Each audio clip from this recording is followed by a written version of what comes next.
we depended on an advertising model, we wouldn't survive. And there was no real access to capital. So as opposed to most other markets in the world, the whole ecosystem for a company taking on finance as well as eventually going public doesn't exist. And so I would say that our challenges have also been our opportunities. They've meant that we've been able to stay well ahead of the curve, and when global competitors have come in to compete with us, we've maintained a massive market share differential, and I think that's what keeps things interesting. As a final personal note, perhaps, there's a huge amount of misunderstanding about what the region is. So a strategic investor once visited us, and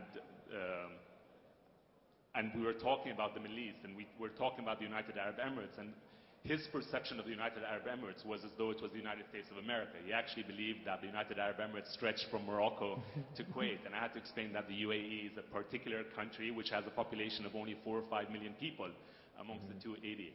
So there's a lot of knowledge barriers that have to be obviously crossed. And I think, the thing that I sensed the most, though, was the racial stereotypes, or just the regional stereotypes. When I moved to the Middle East, I had some of my good friends in the human rights world disown me for moving to a country built on the back of slaves, And of course, there are a lot of issues in human rights across, the world. UAE is only 30 years old. It's trying to improve, and I'm trying to help them improve. And I think there's a very interesting kind of that I didn't notice when I was on the outside, but all the articles right now, for instance, bashing Dubai, some of them are factual, but the way they write it's kind of like this patronizing finger-pointing thing. And I find that this sort of racial sort of superiority, inferiority, kind of weird thing about Arabs makes it even harder to feel further apart.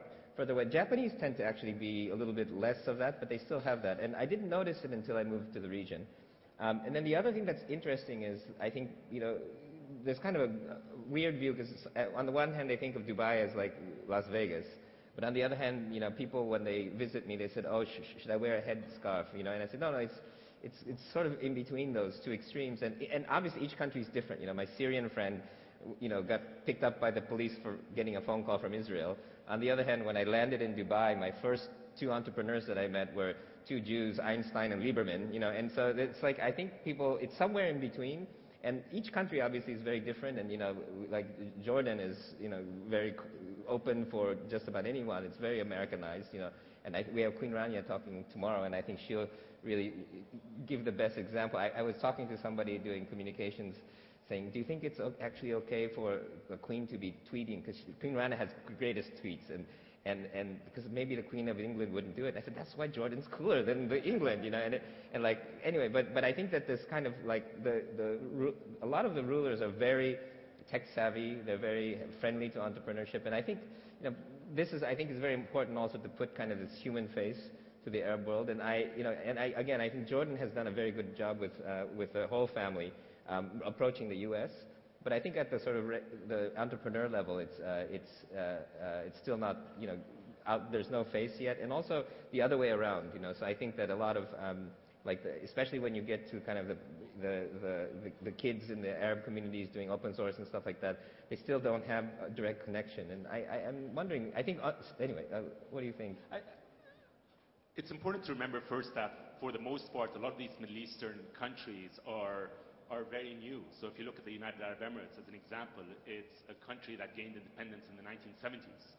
A lot of the other countries in the Gulf are similarly relatively new experiments in governance and just in their societal structures. And as a result, when you actually think of what they've achieved in a short period of time, it's quite phenomenal. I mean, as you travel across the Gulf, the amount of progressiveness that has happened in a very short period of time is unique anywhere in the world.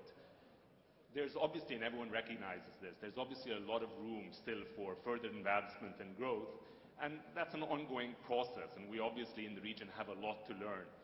But I think there's a new generation of rulers, and again, Queen Rania is a wonderful example, Sheikh Mohammed is a wonderful example, of rulers who are out there trying to engage with the world across the board, using technology to a large degree, and trying to cross the barriers of misunderstanding. And obviously, most of what we hear about in the Western press about the Middle East tends not to be very positive. But if you visit Jordan or you visit Dubai, you have a very different perspective of what is possible in the region. And in general, I've lived in the States for 9 years. I've lived in Dubai for 15 years. And I can tell you that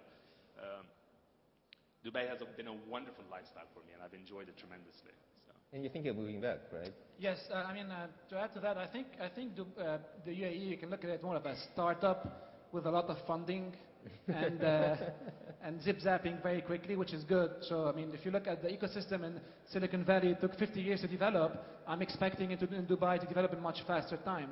And if you look at other parts in the region, for example, Lebanon, where I'm from, and others, there's always the racial stereotypes.